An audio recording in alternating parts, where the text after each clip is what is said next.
Et vous le savez, c'est toujours un plaisir pour nous de vous avoir donc autour de cette émission par la grâce de Dieu.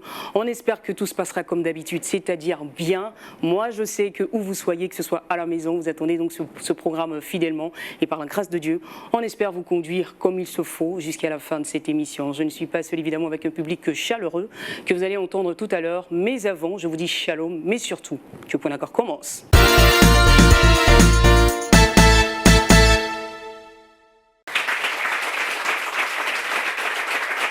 Voilà.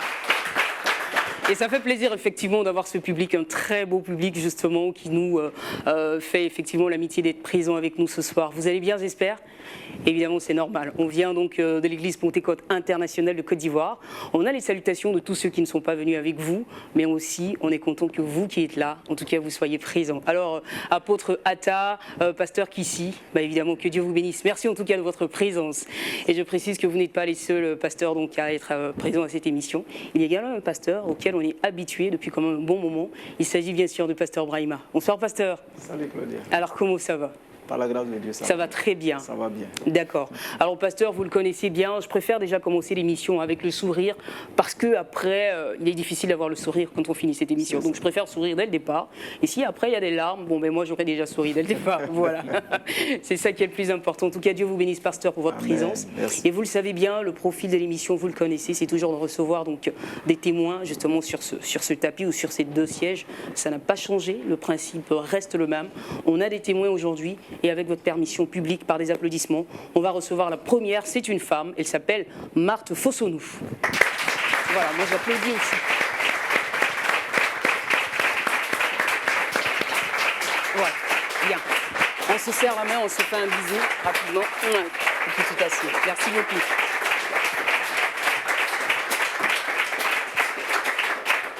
Merci beaucoup public. Donc avec vous, tous ensemble, on va essayer de faire un peu plus connaissance avec notre invitée.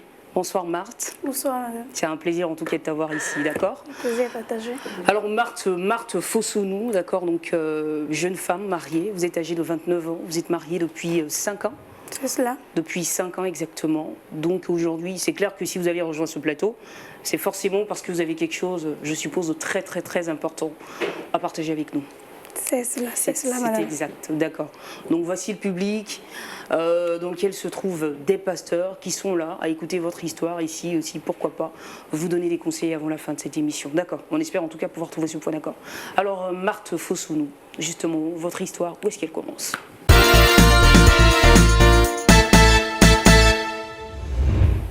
Bonsoir à tous d'abord. Je suis Marthe Fossonou, j'ai 29 ans. Mariée depuis 5 ans à M. Fossonou Joseph. Et mon histoire commence il y a 6 ans de cela. D'accord. Je rencontre mon mari dans notre église à l'époque. Voilà, et tout de suite, j'ai été attirée par lui. Parce que c'était quelqu'un de bien, quelqu'un de très engagé à l'église. Et voilà, j'ai senti quelque chose de bien en lui. Donc tout de suite, j'ai été attirée par cet homme-là. C'était un jeune étranger qui venait d'arriver au pays pour ses études. D'accord.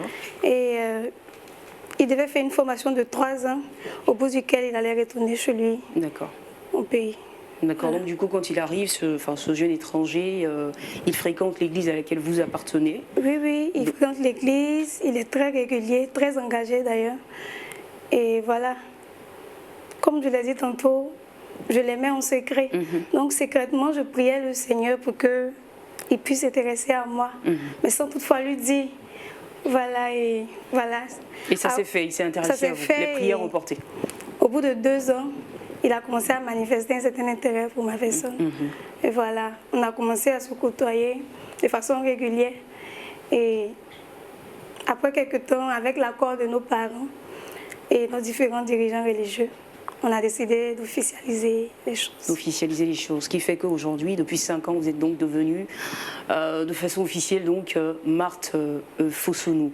Alors vous l'avez dit, votre mari, il n'était pas un natif de ce pays. C'est cela. Je suppose qu'après sa formation ou après votre mariage, peut-être vous retournez donc dans le pays d'origine de votre mari. Oui, juste après notre mariage, il était déjà à la fin de sa formation, donc il fallait retourner dans son pays d'origine. Voilà, le mariage s'est fait en suivant toutes les étapes. Après, on est rentré dans son pays. Voilà, pour vivre notre vie de couple. Pour vivre votre vie de couple. Alors, est-ce que, enfin, vous, dans un nouveau pays, dans un pays qui n'est pas le vôtre, est-ce que votre intégration a été facile? Est-ce qu'elle a été un peu difficile? Comment se sont justement passés les premiers mois de cohabitation? Comme toute intégration, hein, ça n'a pas été facile dans les débuts, parce que c'était un nouveau milieu. Voilà, fallait m'adapter, fallait vivre en fonction des gens du pays, parce qu'on n'a pas tous les mêmes manières de faire, et fallait que je m'adapte rapidement. Voilà, je venais de laisser ma famille, mes amis. C'est vrai que ça pesait un peu. Ça pesait un peu. Mais j'avais fait un choix, celui d'épouser un étranger. Donc il fallait que je m'adapte facilement à son milieu. Et voilà. Comme j'avais décidé de vivre la vie de couple, et comme j'envisageais être aussi une maman, voilà. Donc ça vous a permis justement adaptée, assez rapidement. Et mon mari me soutenait beaucoup. Il m'a aidé à m'adapter au nouveau milieu auquel j'appartenais désormais. D'accord. Alors vous aviez parlé de maman tout à l'heure, donc on va parler justement de ce volet de maternité. Au bout de combien de temps est-ce que vous avez donné naissance à votre premier bébé?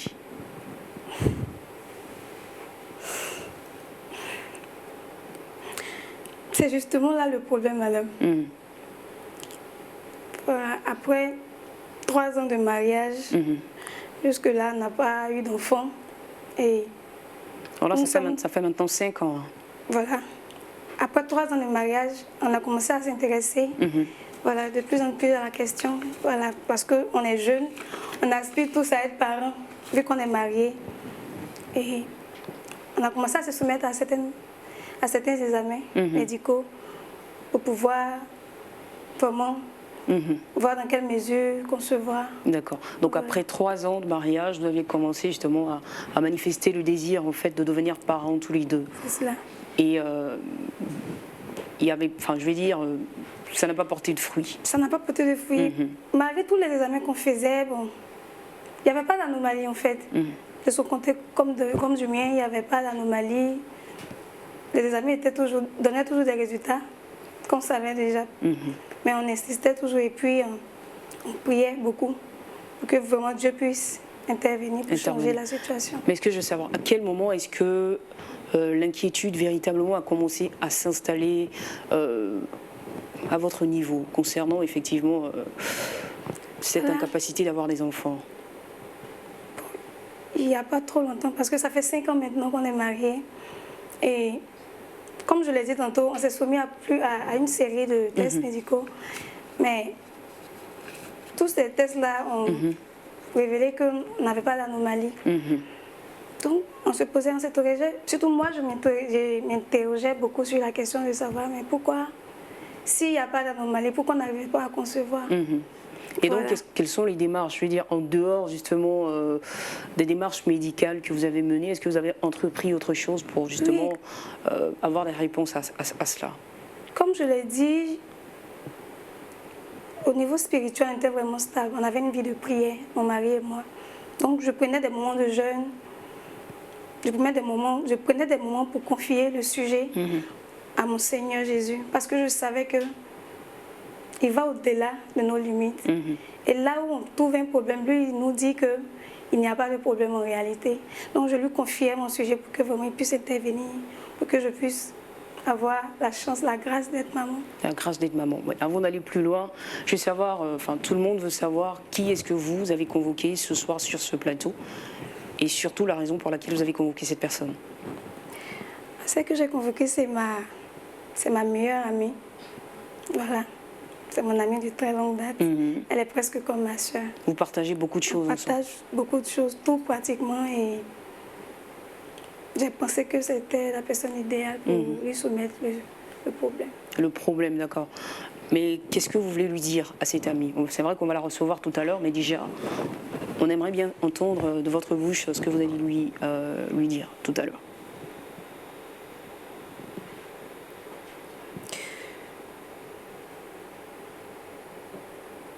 C'est tellement délicat que, puisque là-bas, j'ai pas d'amis en fait. J'ai personne à qui me confier. Quand il y a un problème qui te pèse, c'est vraiment difficile à gérer. je veux lui dire que je vais divorcer. D'accord. Et pourquoi, justement, Madame Fossonou, pourquoi est-ce que vous souhaitez en fait mettre un terme à 5 années de mariage? Vous savez, un mari, d'après ce que vous avez dit dès le départ, votre mari est très compréhensif, qui vous soutient beaucoup. Pourquoi donc, après 5 années de mariage avec cet homme, vous voulez donc mettre un terme? Je dois divorcer, madame.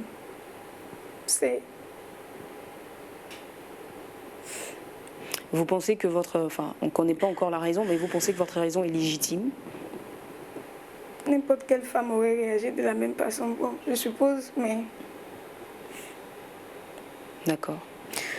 Alors pourquoi est-ce que vous voulez donc divorcer? En fait, mon mari m'a confié il y a peu qu'il était à la base de notre infertilité. Alors quand vous dites que votre mari vous confie qu'il est à la base de votre... Enfin, qu'est-ce que ça veut dire?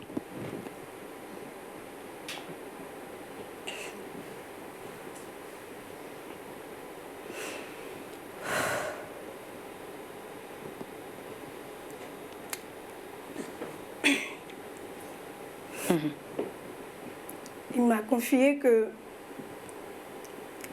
qu'il aurait vendu sa fertilité. En échange de quoi? En échange de tout ce confort qu'on a aujourd'hui, tout le confort, tous les biens qu'il a aujourd'hui, il aurait vendu sa fertilité en contrepartie de tout ça. Alors, ce que je veux savoir, enfin, vous nous avez confié que votre mari, avant que vous ne soyez mariés et femme, effectivement, il fréquentait votre assemblée, d'accord? Donc cela suppose en fait qu'il était chrétien. C'est cela. Au début, comme je l'ai dit, on avait une vie vraiment stable. On priait régulièrement. Voilà, parce que on s'est marié à l'église, on avait une vie religieuse avant de se marier, donc cela a continué là-bas. Là-bas même, on fréquentait des communautés religieuses pour pouvoir maintenir notre foi. En éveil. En éveil. D'accord. Mais après quelques temps, j'ai vu dans son comportement qu'il y avait un changement. Parce qu'il ne venait pratiquement plus au culte de dimanche. Donc vous étiez la seule en fait à vous rendre à l'église? Oui. Au départ, il venait un dimanche, l'autre dimanche, il ne vient pas. Mais il avait toujours des arguments pour ne pas vraiment, pour éviter le sujet, pour éviter même de se rendre à l'église. Après, c'était les prières à la maison, les prières qu'on faisait chaque matin. C'est-à-dire, au départ, quand on se réveille, on priait, on confiait notre vie au Seigneur. Voilà, on le mettait au devant de tout, mais arrivé un moment. Vous étiez maintenant la seule à faire tout ça? J'étais la seule à tout faire. Et quand je lui demandais, il avait toujours pour argument que je suis fatiguée, j'ai une réunion, j'ai une conférence à préparer. Bon, il avait toujours des arguments pour vraiment éviter de prier.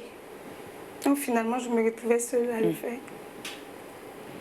Alors cet aveu venant de votre mari, est-ce que vous vous souvenez de quand est-ce qu'il vous l'a dit, de comment est-ce qu'il était quand il vous le disait aussi?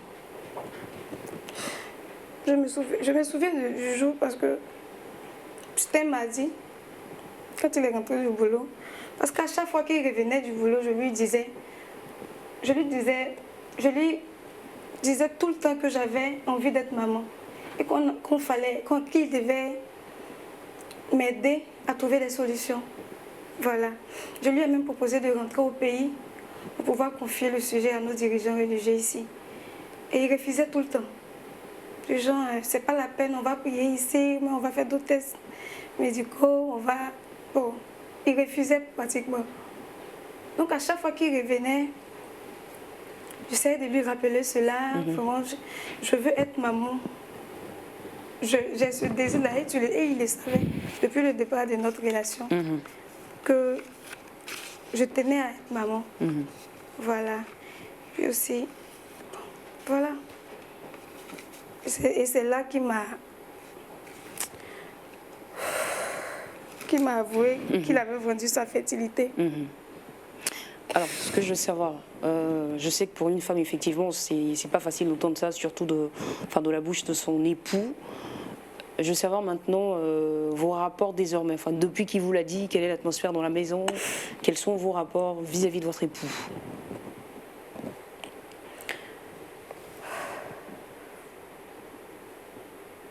Tout a changé pratiquement parce que je ne le reconnais plus.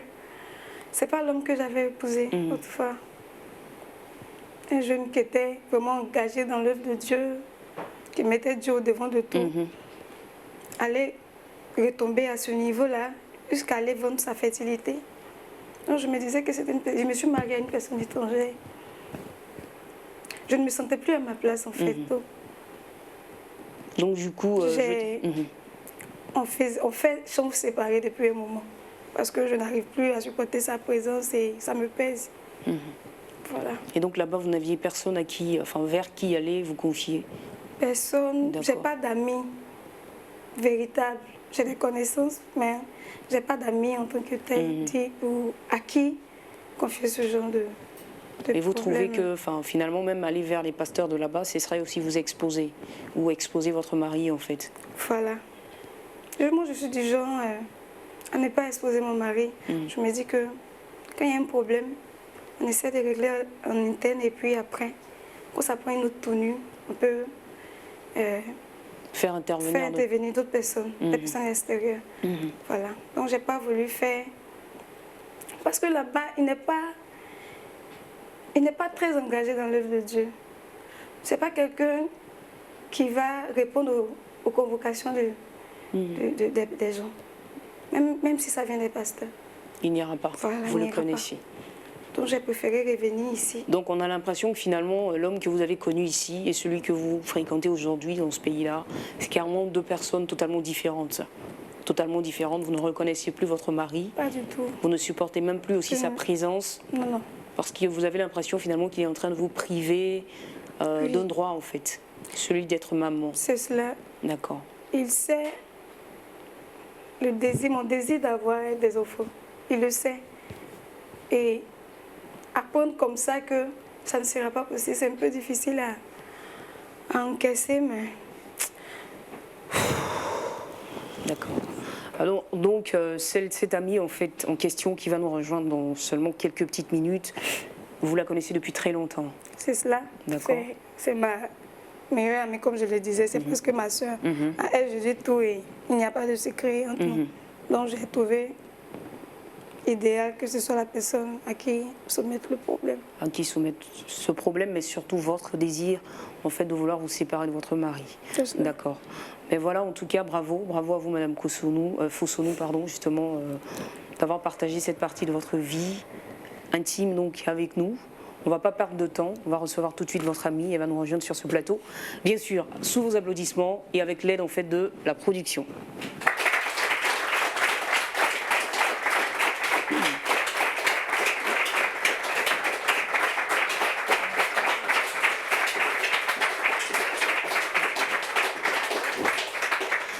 Bonsoir, bonsoir. Bonsoir, madame. Merci beaucoup d'avoir accepté l'invitation. Alors, vous vous appelez José? Oui, José. D'accord. Et voilà, vous êtes âgé aussi d'une vingtaine d'années. Oui. Vous travaillez, en fait, vous exercez dans l'industrie du cosmétique. Oui. Ça veut dire que vous prenez soin des gens, physiquement parlant en tout cas. Merci beaucoup pour cette, d'avoir accepté l'invitation. Alors, José, cette personne tout juste à côté de vous, vous la connaissiez très bien, semble-t-il. Alors, qui est-ce qu'elle est pour vous? José, je suis vraiment contente de la voir. C'est une amie de longue date. Voilà, on s'est connus et puis on est restés ensemble. On a partagé tellement de moments ensemble, des moments heureux comme malheureux, voilà, on peut dire. Voilà. D'accord.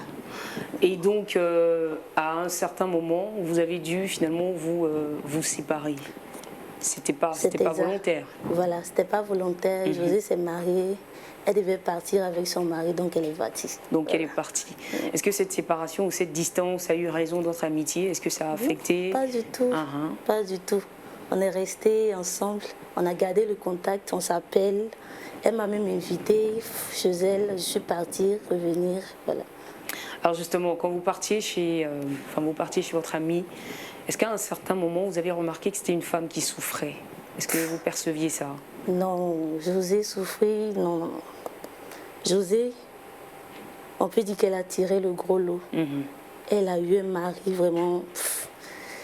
L'idéal n'existe pas, mais on peut dire qu'il tend vers la perfection. Parce qu'il est spirituel, de deux, financièrement, voilà, il ne manque de rien. Donc on peut dire qu'elle ne présentait en aucun moment des traces de tristesse ou de... Rien du tout. Voilà. C'était une femme en fait qui était dans son couple, dans son ménage et par la grâce de Dieu, qui se portait bien avec justement avec son mari. Oui. Mais alors, est-ce qu'il y avait une zone d'ombre dans tout ce beau tableau? Bien sûr. Le problème c'est que après 6 années de mariage, voilà, elle n'avait pas d'enfant. Donc c'est ce qui l'attristait souvent. Et moi je lui donnais des conseils. Voilà. C'est le problème qu'elle a. C'est tout, hein. Juste le fait en fait qu'elle que jusque-là elle n'arrive pas à concevoir, donc après toutes ces années de mariage. Donc évidemment ce qui est normal pour une femme, ça la fait souffrir. D'accord. Alors José, on ne va pas perdre de temps. On va pas perdre de temps. Merci beaucoup d'avoir accepté encore l'invitation. Et votre amie Marthe Fossounou veut vous dire quelque chose, parce que vous êtes une amie de longue date, parce que vous êtes aujourd'hui sa sœur. Donc voilà, je lui laisse la parole. Okay. Marthe, merci. C'est à toi de jouer. On est arrivé, monsieur. Hey, merci, je suis contente de te voir. Avant tout, je voulais te dire merci. Merci. Parce que depuis qu'on se connaît, tu es quelqu'un de très disponible.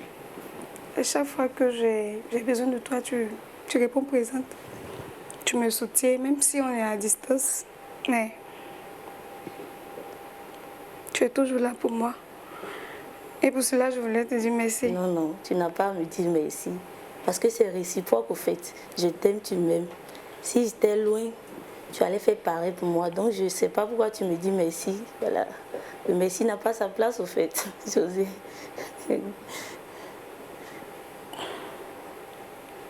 Si je t'appelle ici aujourd'hui, c'est...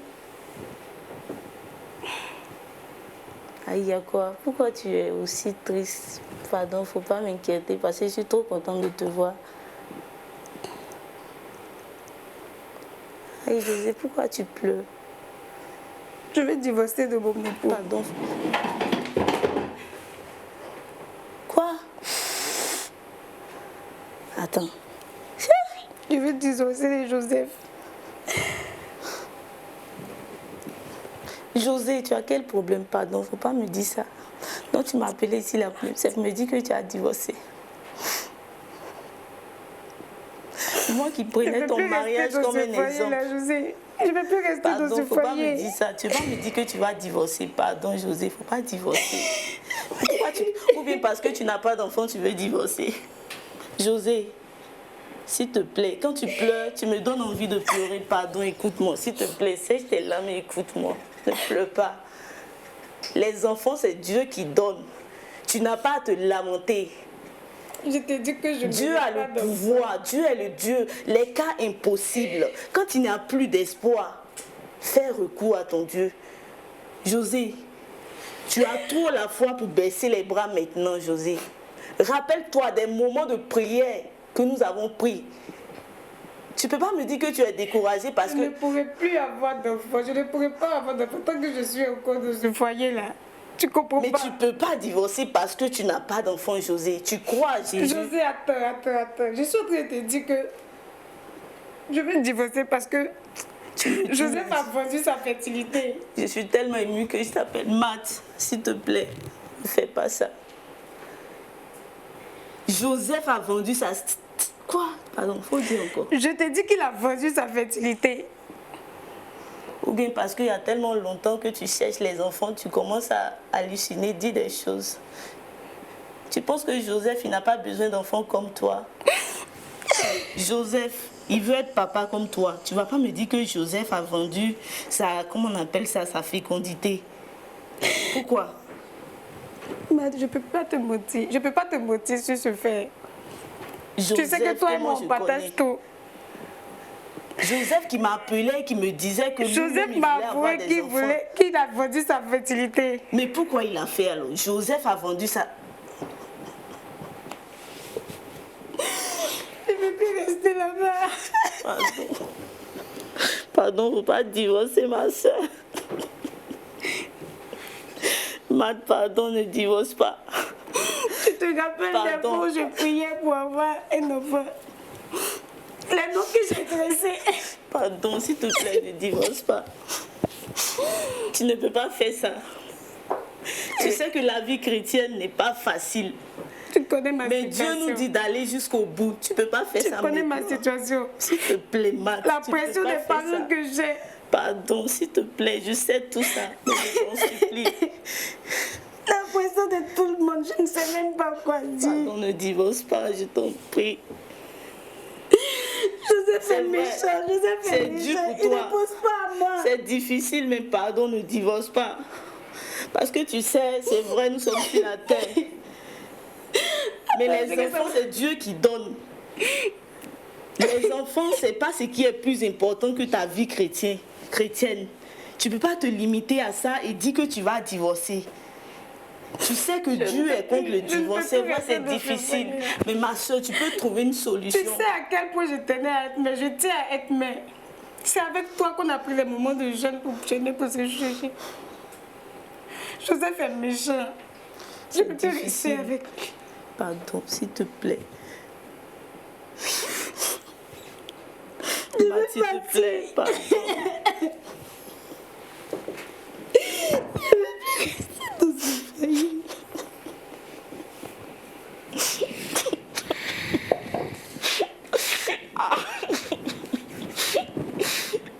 Ne t'en vas pas, je t'en supplie, ma soeur, ne t'en vas pas. S'il te plaît, ne t'en vas pas, je t'en supplie.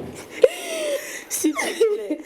Je ne sais plus quoi faire. Pardon, c'est difficile. Je ne sais Mais plus quoi s'il te faire. Mets ta confiance en ton Dieu, pardon. Toi qui vivais une vie si heureuse, comment tout a basculé? Attends. Dis-moi, je ne ferai pas une bonne mère. Joseph est méchant, c'est pas ce qu'on s'était dit. C'est pas ce qu'on s'était dit. Ma soeur, je ne sais pas quoi te dire.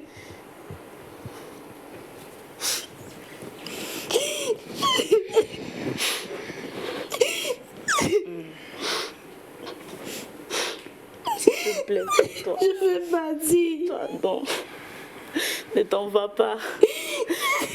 Tu vas partir. Qu'est-ce que tu vas faire de ta vie chrétienne? Tu vas abandonner aussi Dieu. Cherche la solution. Partir n'est pas la solution, je t'en supplie. Partir n'est pas la solution. S'il te plaît. Tu vas partir. Tu penses qu'en allant, tu vas résoudre le problème? Tu ne vas pas résoudre le problème. Tu vas empirer. Le problème sera pire. Reste, s'il te plaît. Élève les yeux vers ton Dieu. Appelle secours. Parce que là où se limite la main de l'homme, c'est là que commence celle de Dieu. Ne te laisse pas. Je peux plus. S'il te plaît. Mais tu sais que ton Dieu est le Dieu de l'impossible. Tu peux prier. Et Dieu va te donner des enfants. Des femmes qui n'avaient même pas de trompe ont enfanté, je te dis, ma soeur. Des femmes qui n'avaient même pas de trompe ont enfanté. Rien que pour te dire que ton Dieu est un Dieu puissant. Ce que l'ennemi a pris là, Dieu peut t'envoyer ça, ma soeur. Pourquoi Joseph fait ça? Ce que le diable Pourquoi il a a pris, fait ça? Dieu va aller te chercher ça. Ne t'inquiète pas. C'est vrai, ça m'attriste. Vu le bonheur dans lequel tu étais, je ne pensais même pas que tu pouvais vivre. Tu pouvais m'expliquer ce genre de truc. Mais laisse-moi te dire que c'est pas la fin. Ça ne fait que commencer. Dieu t'a mis auprès de Joseph. Ce n'est pas pour que tu baisses les bras. C'est pour que tu ailles de l'avant avec Joseph est lui. méchant. C'est vrai. Joseph a dévié, mais toi, tu fais quoi? Joseph allait voir les marabouts, mais toi, tu fais quoi? Joseph a vendu son âme au diable, ses enfants, ses héritiers au diable. Mais qu'est-ce que toi, tu fais? Tu dois te lever dans la prière. Lève-toi et brille, ma soeur. Lève-toi et brille. Ne te laisse pas. Tu sais, quand tu es dans la tristesse, l'ennemi se réjouit. Parce qu'il pense avoir atteint son objectif. Je ne peux plus retourner là-bas. Tu peux retourner, ma soeur. Tu peux retourner. Moi, je dis, tu peux retourner. Parce que le royaume des cieux, c'est les violents qui vont hériter le royaume des cieux. Ce n'est pas des personnes qui pleurent devant les situations. Mais c'est ceux qui se lèvent et disent, je suis enfant de Dieu. Il m'a donné le pouvoir de marcher sur les problèmes. Il m'a donné le pouvoir de faire les plans de l'ennemi. Tu n'as pas à désespérer, ma soeur. Je ne peux plus. Sois confiante. Sois confiante. Moi, j'ai la foi. Je sais que c'est dur, c'est pas facile. Même pour moi, c'est difficile. Mais ton Dieu est mort à la croix pour toi. Il n'a pas dit que tu couleras. Il n'a pas dit que tu vas sombrer. Il dit, tu vas briller, ma soeur. Tu vas marcher sur les serpents, sur les scorpions. Tu as compris? Je crois que c'est des paroles qui tombent vraiment au moment où il faut. Tu sais, je veux bien pleurer, me lamenter comme toi. Je peux le faire. Mais je me dis que si je pleure, je me lamente en même temps que toi, l'ennemi sera dans la joie. Joseph est méchant. Joseph est méchant. Ne vois pas Joseph, mais vois que c'est un combat. Dieu te met là pour combattre. Dieu te met là pour prouver à Joseph que Dieu est merveilleux, il peut tout faire.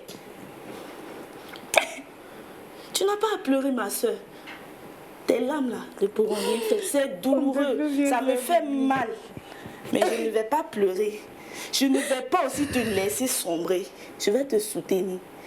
On ira jusqu'au bout. Un marabout peut faire quoi devant Dieu? Un féticheur a quel pouvoir devant toi, ton sauveur? Il peut le faire. Mais quand Dieu se lève, il est à terre. Quand Dieu est là, il fléchit genoux. Ça veut dire que ta fécondité, Dieu va l'arracher. Et tu vas faire ton enfant au nom de Jésus. L'enfant sera tellement joli que les gens vont penser que vraiment, je ne sais pas quoi dire. C'est pour te dire que ne désespère pas. Sèche tes larmes, ma soeur. Il ne faut même pas pleurer. Parce que quand tu pleures, j'ai l'impression que le diable commence à se réjouir. Pardon, il faut te taire. Il ne faut même pas pleurer. Et profite pour la faire voilà. Aide-la à se rasseoir dans son siège. S'il te plaît, ne pas pleurer. Tiens. Et j'aimerais bien qu'on applaudisse en fait son ami parce que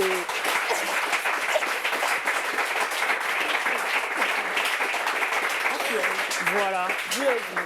C'est une amie vraiment formidable. Avec le pasteur Brahima, on parlera justement tout à l'heure de cette amie qu'elle a choisie dans sa vie et qui lui donne une orientation par rapport à sa vie. Mais avant de donner la parole au pasteur Brahima, est-ce que quelqu'un dans le public souhaiterait justement intervenir sur la situation de Madame Fossounou? Quelqu'un veut intervenir? Une femme, un homme dans le public? Dire quelque chose? Oui, le micro, prenez-le juste à côté. Shalom, ma sœur. Shalom. Donc, je voulais en fait intervenir sur cette amitié. Parce que Dieu ne fait jamais rien au hasard.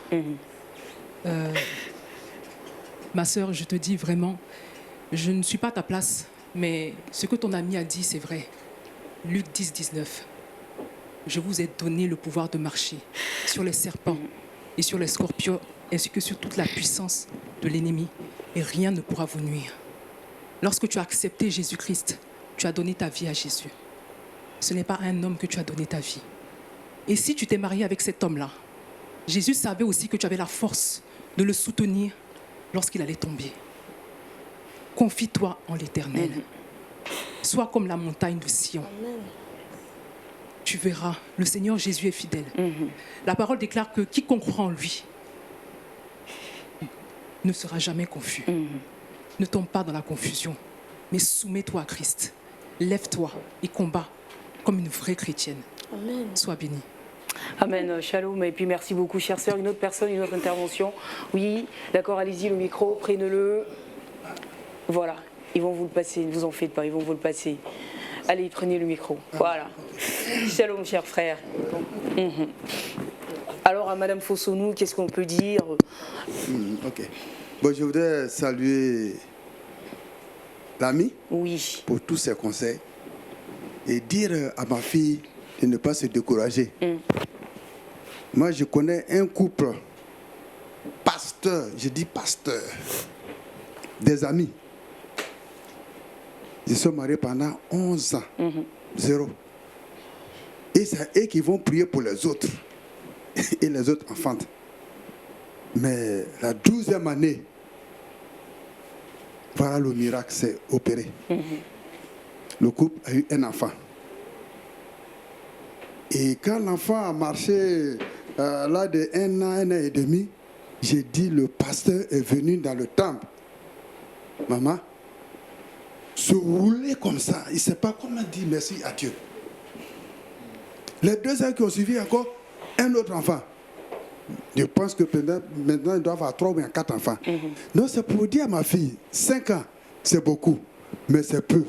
Pour tout ce qui est devant, qu'elle prenne courage, qu'elle saisisse les conseils que son ami lui a donnés, et elle n'a qu'à se lever dans la prière. Rien n'est impossible devant Dieu. Le marabout, il a fait, d'accord. Lui a laissé le temps. Mais au moment venu, elle-même, elle va dire, ah, et si j'étais parti, voilà. Donc, je l'encourage à rester et qu'elle se lève dans la prière et confie son sujet à Dieu. Et fléchit genoux, et confie tout. Voilà ce que je voulais Merci dire. beaucoup. Voilà. Merci beaucoup, cher frère. Rapidement, oui, la dame, pour votre intervention, shalom. Ah, madame, son nom, s'il vous plaît, la dame. Madame Fossonou, Marthe. Madame Fossonou, Marthe.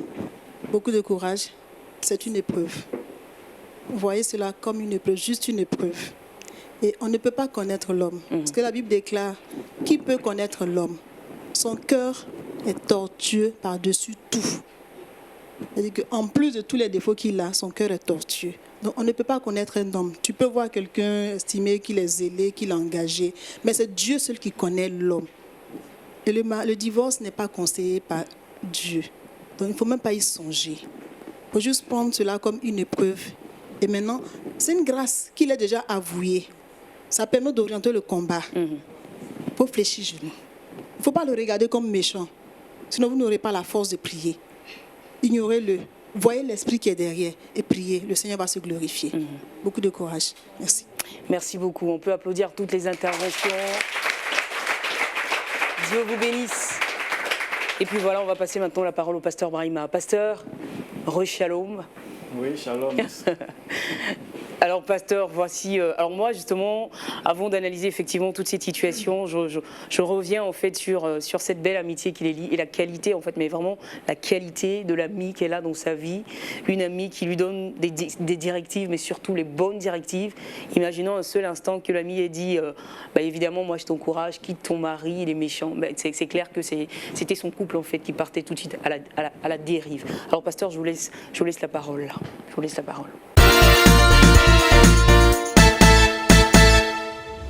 Oui, je pense que, comme vous l'avez dit, c'est une amie qui a félicité. C'est une belle amitié parce que tout ce qu'elle a dit est tellement juste. Je pense que c'est de tels amis qu'il faut avoir dans les moments difficiles. Exactement. C'est des amis qui vous donnent des conseils inspirés de Dieu, des conseils qui viennent de Dieu, qui ne sont pas en contradiction avec la volonté de Dieu, qui savent vous montrer le bon chemin. Et dans des circonstances pareilles, c'est de tels amis dont nous avons besoin. Ce n'est pas des amis qui vont nous encourager à prendre la mauvaise décision, C'est ça. mais la bonne décision. C'est de cela qu'il s'agit et je voudrais féliciter son ami pour tous ses conseils. Devant tout ce qu'elle a eu à dire, c'est comme si nous-mêmes n'avions plus rien à dire. Nous n'avons qu'à abonder dans le même sens. Voilà. Mais en même temps, pasteur, parfois on se dit, quand on n'est pas dans la situation, on a toutes les bonnes paroles qui vont avec. Mais c'est très difficile quand on vit soi-même la situation, effectivement, de pouvoir appliquer tous ces conseils-là aussi. Oui, c'est vrai, mais la parole de Dieu est la même. Dans ce qu'elle dit pour nous encourager, que ce soit nous ou quelqu'un d'autre, la parole de Dieu est la même. C'est dans ce sens-là, je pense que c'est sur la base de la parole de Dieu qu'elle elle donne ses conseils. Elle s'appuie sur ce que Dieu a déjà dit pour l'encourager. Voilà, donc il n'est pas question ici de dire qu'elle n'est pas dans la même situation. Je crois qu'elle ressent, même si elle ne ressent pas de la même façon, mais pour l'avoir côtoyée pendant des années, pour avoir vécu avec elle, avoir partagé certainement certaines de ses peines et son bonheur aussi, elle sait à peu près ce que son ami souffre. C'est pour cela qu'elle s'est pliée en deux, pour lui donner tous ses beaux conseils, pour l'encourager à prendre la bonne décision. Donc, maintenant, concernant la situation elle-même, je crois que par rapport aux conseils, comme les uns et les autres l'ont dit, c'est ce qu'il faut faire. La Bible n'encourage pas le divorce. Mais je voudrais revenir au départ de leur union. Vous savez, on ne le dirait jamais assez, le mariage, c'est un engagement très sérieux devant Dieu. J'ai bien écouté le départ, il disait qu'ils ont commencé à se côtoyer, après on a officialisé. Il disait même au départ qu'il était bien gentil, et puis j'ai commencé à prier pour qu'il s'intéresse à moi. Bon, je n'ai pas entendu dire que j'ai prié, j'ai été convaincu que c'est la volonté de Dieu. Je pense que cette union qui engage toute notre vie et qui est capable même de mettre en danger notre salut, il ne s'agit pas de regarder juste certains aspects extérieurs. L'autre est gentil, il est beau, tout ça c'est important.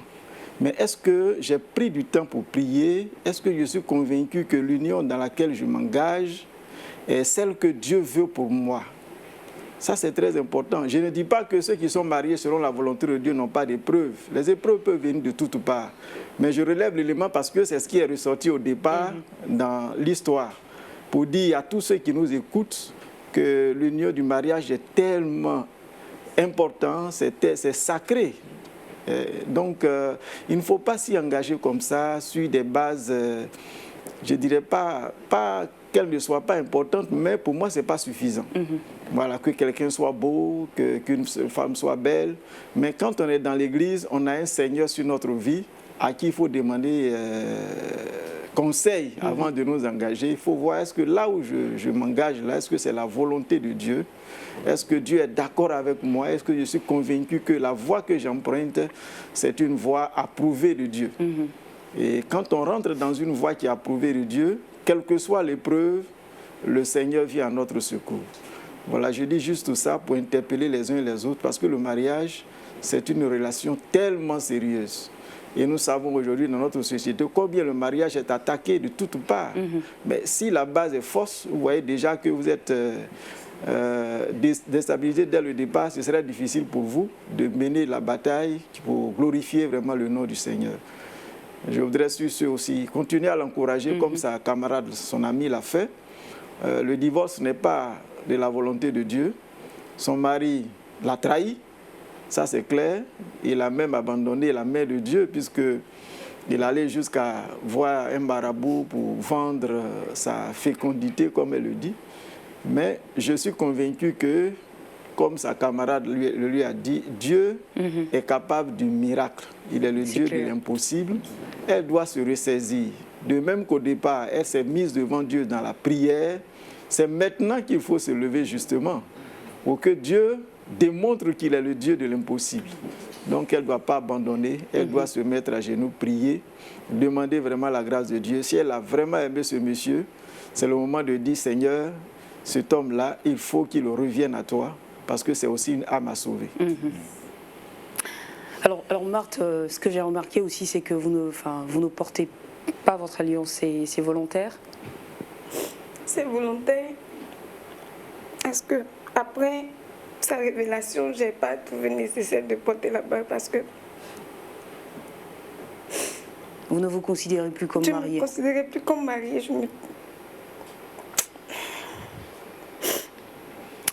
D'accord. En tout cas, je pense que José, vous êtes une amie formidable. Et clairement, je pense que quelqu'un l'a dit dans le public, ce n'est pas fortuit si vous êtes entré justement dans la vie, si vos chemins se sont croisés avec Marthe. C'est certainement peut-être pour ce moment précis, pour cette épreuve précise de sa vie, que Dieu a voulu que vous soyez des amis. Et je pense qu'elle a un bon soutien en étant avec vous. Ne la lâchez surtout plus. Vous l'avez dit, vous allez aussi continuer à prier pour elle. Elle en a vraiment besoin. Continuez de la soutenir dans la prière. Marthe, avec tout ce qui a été dit de la part du pasteur, de la part de tes frères et sœurs aussi, est-ce que tu as envie de nous dire quelque chose? Est-ce que tu vas retourner auprès de ton mari? Est-ce que tu vas prendre justement la résolution de te lever dans la prière et de faire face à ce combat-là? Je vous disais tantôt que si je suis revenue au pays, c'est pour trouver une solution. C'est dans l'optique de trouver une solution. Et comme l'homme de Dieu a dit, je vais prier pour mon mari. Alors Marthe, arrêtez de pleurer. Dites-moi, est-ce que vous aimez toujours votre mari? Je l'aime.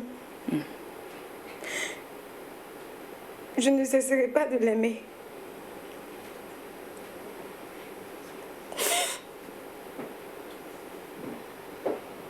Alors si vous aimez votre mari, je pense que vous aurez donc la force en fait. Vous puiserez forcément la force dans cet amour-là. D'accord? Pour prier pour lui, pour le porter devant le Seigneur, afin que cette situation effectivement tourne à votre avantage. Rien n'est perdu, vous le savez, rien n'est perdu. Et croyez que vos prières ne tombent pas dans des oreilles de sourds, mais plutôt dans les oreilles du Dieu qu'on appelle aussi le Dieu de l'impossible. D'accord? Alors José, vous ne vous attendiez pas à ça en venant sur ce plateau, mais vous gardez le sourire comme s'il n'y a pas eu de mauvaises nouvelles. Et j'aime bien cette force, cet état d'esprit que vous avez. Vous avez quelque chose à dire encore à votre ami? Comme je le disais tantôt, et comme l'homme de Dieu l'a dit, Dieu est capable de tout. C'est pas le moment de baisser les bras. C'est clair. Ça veut dire que c'est maintenant que ça commence en fait. C'est maintenant Donc, que tout commence. Voilà. Alors, pasteur Brahima, elle a dit elle aime toujours son mari, elle ne cessera jamais de l'aimer. Donc je pense que déjà, elle aime parce qu'elle, effectivement, on peut la porter en prière, on peut penser aussi à toutes les femmes, peut-être à un degré moindre ou peut-être plus grand, qui vivent aussi des situations pareilles et qui sont toutes seules, qui ne savent pas à qui effectivement partager et qui portent justement des fardeaux de ce type, mais vraiment en silence, qui pleurent chaque nuit. On va aussi avoir une pensée pour elles et puis peut-être aussi, voilà, les porter donc devant le Seigneur. Je prie? Oui, bien Ok, sûr, pasteur. d'accord. Si vous pensez que c'est bon, là, on a tout dit. Oui, je pense que tout ce qui devait être dit pour l'encourager a été dit. Heureusement même que son mari a eu le courage de lui dire la vérité. Elle sait maintenant ce à quoi elle a fait. Et donc, c'est de combattre dans la prière. Je crois que Dieu peut faire. On va prier tous ensemble. Ouais. Tu es le Dieu de l'impossible. Et cette situation qui vient d'être décrite est connue de toi. Tu connais tous les détails. Et parce que tu es le Dieu de l'impossible, la solution se trouve avec toi. C'est pourquoi nous conseillons à notre sœur de se référer à toi, de se mettre à genoux et d'exercer sa foi. Parce que tu es le Dieu qui honore la foi. Nous voulons te confier tous les couples qui traversent des moments difficiles. Le contexte dans lequel nous sommes est un contexte difficile où les foyers sont attaqués de toutes parts.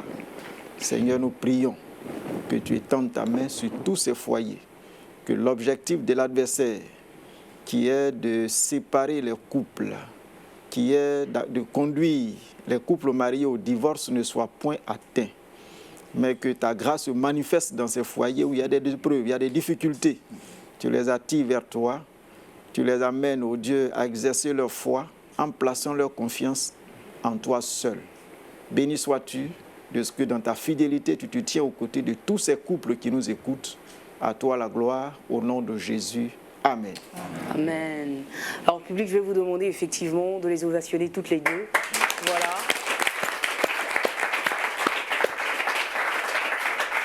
Alors, Marthe, Ces applaudissements, c'est pour toi, c'est pour te dire effectivement qu'on partage ta douleur, on partage ta peine, on sait ce que tu ressens, on sait ce que tu traverses, mais on veut simplement te dire à travers ces applaudissements que tu n'es pas seul, que Dieu est dans ta barque. Et puis à toi, José, ces applaudissements aussi, c'est pour toi, simplement te dire que tu es une amie formidable, tu es une amie qui mérite en fait effectivement qu'on l'ovationne beaucoup plus que ça. Dieu vous accompagne toutes les deux, retourne dans ton foyer avec la paix de Jésus, en ayant l'espérance, mais surtout l'assurance que Dieu a déjà tout réglé. D'accord. Merci à vous, public. Pasteur, ce fut un plaisir de vous avoir encore. Merci, public. C'est la fin de cette émission. On peut s'applaudir une dernière fois. Voilà.